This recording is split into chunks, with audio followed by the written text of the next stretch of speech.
This week on the Brody File, he could be the Republican nominee for president, one-on-one with Senator Marco Rubio. I believe the conservative movement and the Republican Party needs to be the home of upward mobility and opportunity agendas. Also, winning the pro-life battle in North Dakota, a report from the front lines. 60 to 70% of North Dakotans say abortion is immoral at all stages, no matter what. So we're doing great strides in that cold, rural northern state. Plus, ushering in the Barack Obama dynasty, the Brody File is next.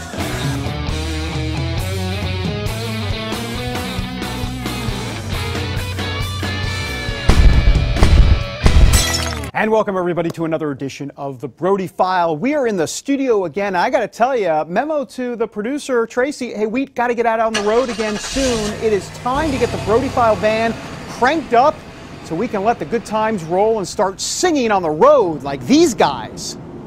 Well, I had the time of my life.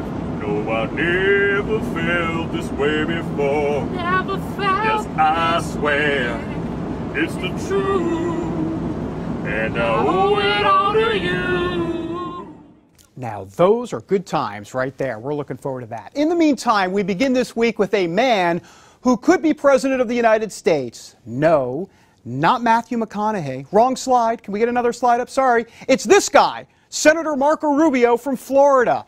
He's polling well in preliminary 2016 presidential polls. That's tough to say.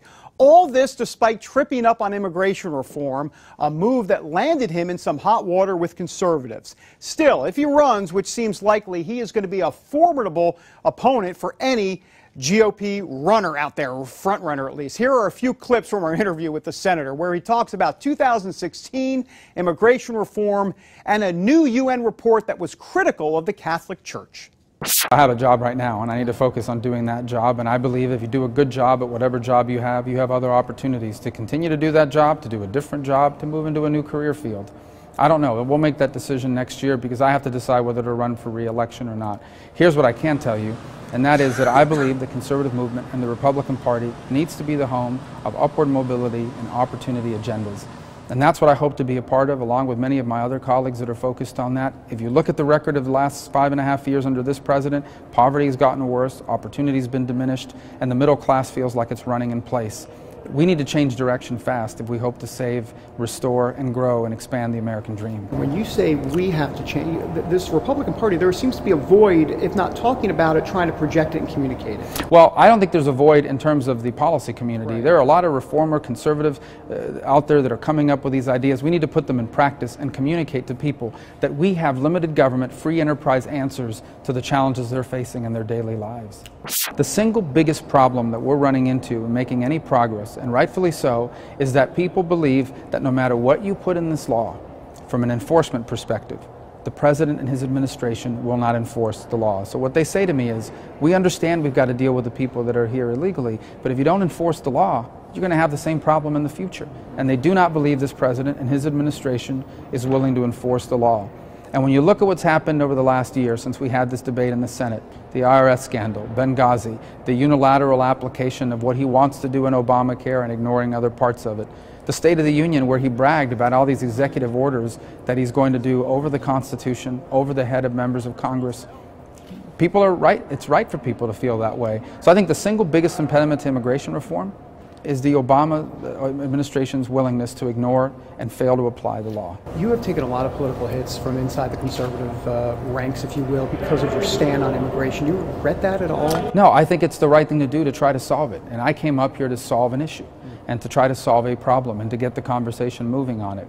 What I regret is that in the last year, this administration has gone forward with unlawful, unconstitutional acts that has made it harder not just to solve immigration, but to do tax reform, to promote trade agreements that will expand our economic opportunities on a host of issues. We can't make progress in this country because people look at this administration as either incompetent or lawless. The United Nations counts as its members some of the worst human rights violators on the planet. And instead of focusing on the death camps and prison camps that exist in North Korea, the systemic rights abuses that exist in China, all these horrible things that are happening all over the world, they are preaching to a church about its social teachings. Apart from the issue of the clergy, they are telling the church, by the way, stop defending life and stop defending traditional marriage. Who is the UN to be saying this?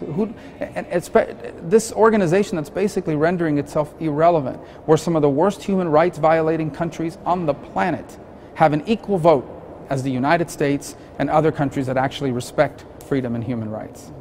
That is Marco Rubio here on the Brody File. Well, if Rubio does run for president, he could be joined by some prominent governors like Wisconsin Governor Scott Walker, New Jersey Governor Chris Christie, or former governors Jeb Bush and Mike Huckabee. Recently, President Obama invited all of America's governors to the White House to salute their work, and then, with an eye on 2016, had this to say. Tonight we want to make sure that all of you make yourselves at home, to which I'm sure some of you are thinking, that's been the plan all along.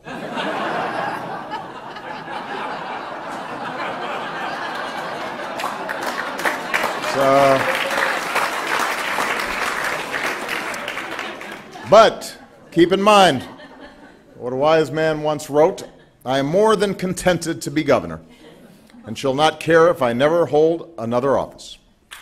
Of course, that was Teddy Roosevelt. Barack Obama, comedian and commander-in-chief. All right, coming next, the hit movie 12 Years a Slave. We look at the moral and religious ramifications of the Oscar-worthy film. That's next.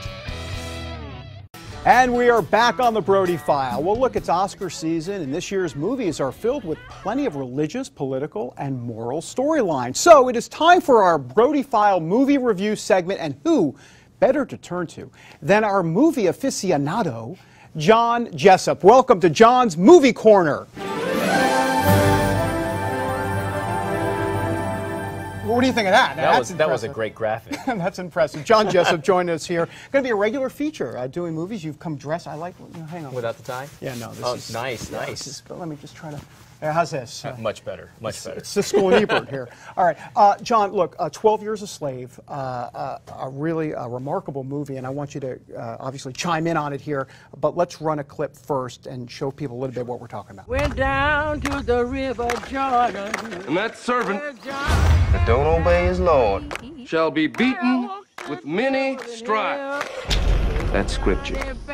The condition of your laborers, it's all wrong. They're my property. You say that with pride. I say it as fact. Speak! Man does how he pleases with his property. You come here. I say come here! Days ago, I was with my family in my home. Now you tell me all is lost. If you want to survive, do and say as little as possible. We have both seen this movie. It's compelling from the beginning. Tell, for folks that don't know a little bit about the movie, why don't you explain it a little Sure. It's a movie about a man named Solomon Northup who is born a free man in the North. He's a landowner, he's a musician, he has a wife, he has kids, and he's tricked and sold into slavery. So we get a chance to follow his journey from freedom to slavery, and I hope I'm not giving too much away to people who haven't seen it away, but the journey ultimately ends back in freedom. I think you can intuit that from the title, maybe. Yeah. What do you make a little bit of some of the themes that we've seen in this movie? I mean, there's this religious theme a little bit to a degree about slavery in the Bible, and you know the slave owners there really kind of implementing or at least talking about those type of themes. What did you make of that? You know, it is interesting, that scene that you mentioned. I think it's a reminder for Christians and people of any faith really to not take Scripture out of context and use it in perverse or subversive ways to kind of condone or justify, if you will, slavery.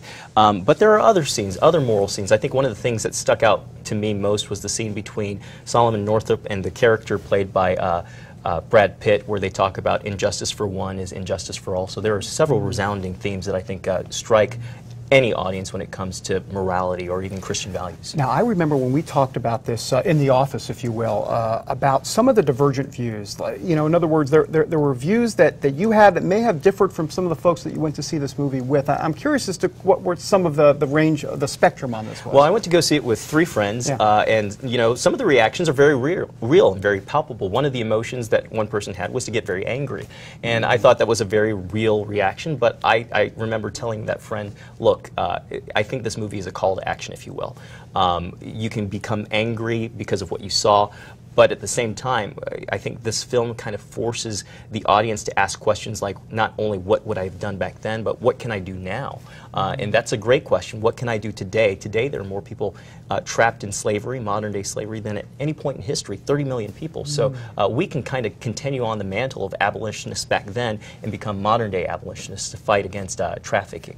So tell me a little bit about that. You're talking about this call to action. You feel that this is, this movie in essence kind of lends itself to doing something along those lines. Absolutely. I think, you know, one of the things about the film is it kind of forces you to wrestle internally with things that are uncomfortable. The director uses scenes, long shots, that just kind of sit with no character dialogue, no audio, no music, and you're just forced to wrestle with certain questions that maybe you wouldn't ask yourself in any other circumstance, but in this movie it's almost impossible not to. So again, going back to anti-trafficking, I think there are so many things that people can do today. You saw churches get involved with anti-trafficking back during the Super Bowl in New Jersey. Right. You can team up with churches, you can team up with law enforcement, other social organizations to do something, and I think that ultimately is what this movie should be about, not just stopping at what happened historically, but what can I do today. We have 30 seconds or less. Sure. I don't want to call it a review of the movie, but what was your overall impression of the movie? Would you recommend it? And if so, you know, it is nominated for Best Picture. What do you think? I think it may take Best Picture. It's already won several awards, but I think this movie, yes, I would recommend it with a caveat. It is a dark film. It is graphic, it is violent, but not gratuitously. It's done in a way that I think offers a portrayal of what happened historically. But overall, yes, I would recommend it because sometimes it's important, speaking from a very personal level, to force yourself to deal with things that are challenging or uncomfortable because it helps you to grow or see things in a different perspective. Very interesting. Mr. Jessup, John Jessup, John's Movie Corner. And before you leave, do we have some, I mean, we got a parting gift, do we not? Oh my gosh. Popcorn. Pop it yourself. Where's the Brody File popcorn? No, that's top secret stuff. Thank you, sir. Hey, appreciate it. Looking forward to it. All of this. All right, when we come back, North Dakota's pro-life line in the sand. See the raging battle ahead there a little later. And welcome back to the Brody File. Well, look, we like to combine faith and politics here on the show, and there is a new poll out that reveals where things stand on religious freedom in America. And let me just say, it's not pretty. 70% of senior pastors at Protestant churches say religious liberty is on the decline in America. That's according to a new survey by Lifeway Research. 59% of pastors say that Christians are losing the culture war. And 11% go as far as to say Christians have already lost the culture war. And by the way, this is not just pastors who are concerned about our religious freedom. 54% of Americans say religious liberty is on the decline, and just 38% of Americans disagree with that statement.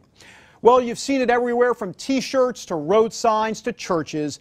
Jesus saves. Well, for a Dayton, Ohio man, that phrase actually became very literal.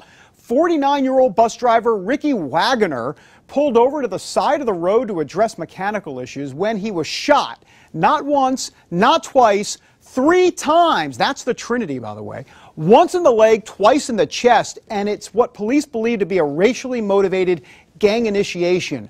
But then something miraculous happened. Wagoner survived thanks, get this, to a Bible he was carrying in his front pocket. Dispatch? I had a book in my pocket.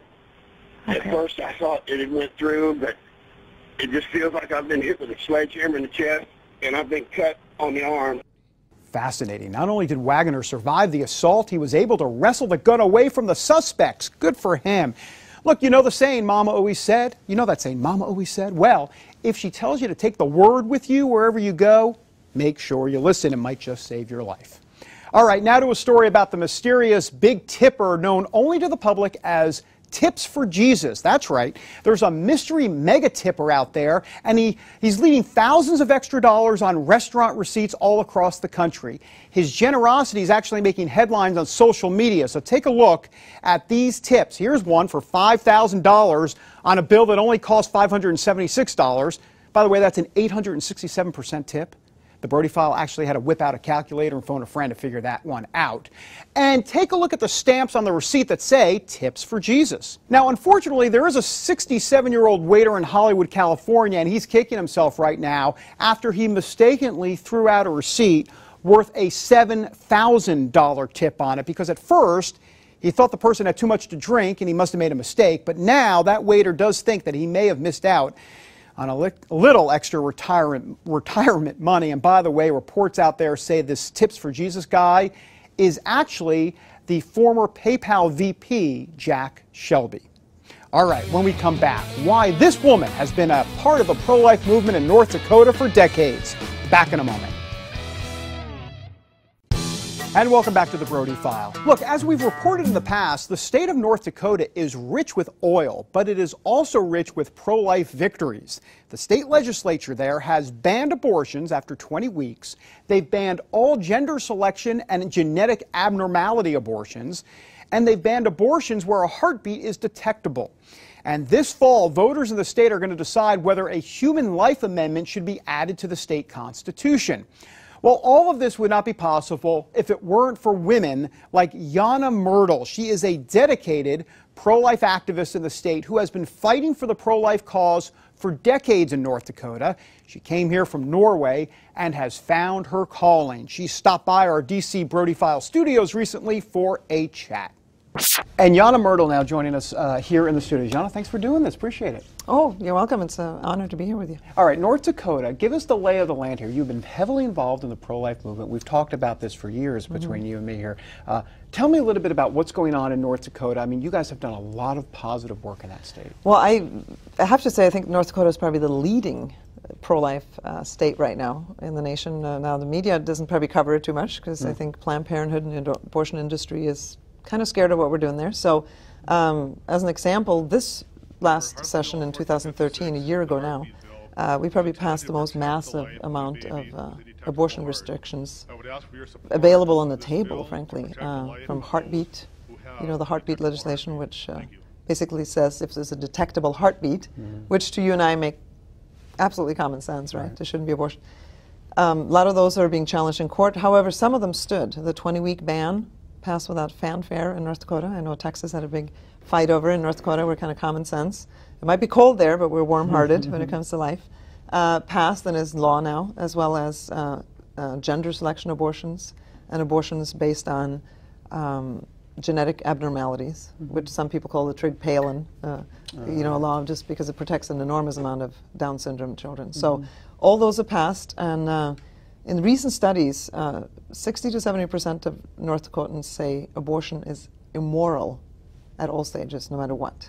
So we're doing great strides in that cold little northern state. What is your sense on the Human Life Amendment as it relates to the ballot coming up in 2014? What are the chances here? What's the sense on the ground there? Well, I think it's very winnable. I think, to repeat what it says, we're asking North Dakotans to vote on one sentence to be added to our state constitution. And the sentence says, the inalienable right of all human life at all stages of development must be recognized and protected, period. Now, it's very difficult for me, and even you sitting here going, what's offensive about, it's easy to be alive. Was it Reagan that says it's amazing, all those that are alive that are for abortion? You know, it's a basic human right of our and I think Penny Nance, my president of Concerned Women for America, says this is a human right issue of our time. I think it is possible. It doesn't write law. It doesn't have penalties. It just sets sort of a bar in the Constitution so that we elect the legislators then to look at that and go, okay, what laws can we pass that fit our Constitution? Then if it goes to the courts, one judge can't just with a stroke of a pen take away the will of the people. Well, what is the end game here? Is this a national end game, end all abortion, overturn Roe v. Wade, or is this systematic in nature as it relates to, you know, making the compelling case state by state and then kind of building from there? You talked about strategy before, and maybe there's some disagreement here on strategy. There is disagreement, and that's okay. Right. I mean, you have a family reunion. There's people, cousins you don't want to see, right? So there's always yes, there are. Yes, there are. There's always disagreement, and I'm never worried about that because I just think the Lord gives us all a tool and a vision. For me, I'm a very state rights person, so I think state by state is where we're going to win this. We're sitting here in Washington, D.C. We're sitting with a Supreme Court that just recently was unwilling to see the 20-week ban, which, again, doesn't worry me. I think we need to take it person by person, state by state. And I know in the pro-life movement you have some groups that want it, it's all or nothing. We were on Capitol Hill yesterday working for the 20-week ban. Of course I want all or nothing. But I think a war, if you will, is one acre at a time, is territory at a time. And we've given the whole territory away in 1973. We have gained an enormous amount of territory back. And let me also say this, David, it's about each of those pregnant women that find themselves in a crisis pregnancy. It's about women, it's about the unborn child. But I always say I'm pro-value, because God values that woman as highly as he values that unborn child, and we need to reach out to both. And I think in 40 years, the crisis pregnancy centers, the adoption agencies were doing that. And so by saying life is precious, human life is basically the seminal, foundational, I don't even know how to say it, how foundational that right is. You don't have any rights unless you have that right. And I think the American people are on board with us, and yeah, I think it's winnable. Be fasting and praying, because this is a tough one. Not just for North Dakota, but certainly pray for us, but for the nation, because there is a battle there between good and evil. It's just there, and we know that. However, the prayers that have gone into this, the service that have gone in North Dakota specifically, and the unity that has now come, we are all at the table together. Every pro-life group that exists that I know of in North Dakota and Midwest are at the table together on this one, and bathed in prayer. And whether it's Catholic or Baptist or Lutheran, it does not matter. Very, very strong unity. And that just comes, frankly for me, comes from the Holy Spirit. You can't create that. Just like you can't create that with your cousin that you don't like. You certainly can't create it with some of the pro-life movements. But everybody has a gift, and we're going to go forward, and we're not going to quit. That is Jana Myrtle here on the Brody File. All right, we're back in a moment with our Oy Vey Moment of the Week. And welcome back to the show, everybody. All right, look, forget Duck Dynasty. We have a new one for you. This is called Barack Obama Dynasty. And it's this week's Oy Vey Moment of the Week.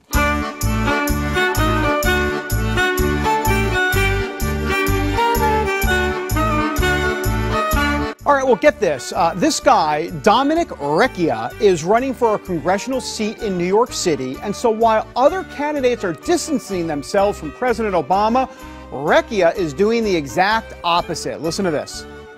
And let the future begin of the Barack Obama dynasty, because that's what it's about to become. The dynasty of Barack Obama. Ladies and gentlemen, let's go out there, unite together as all Americans. Ah, yes, Barack Obama Dynasty. First, there was the famous Dynasty show back in the 70s, and then there was Duck Dynasty, and, well, and now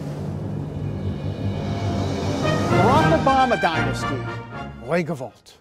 All right, that does it for this time, or this week. Until next time, everybody, God bless, and have a great day.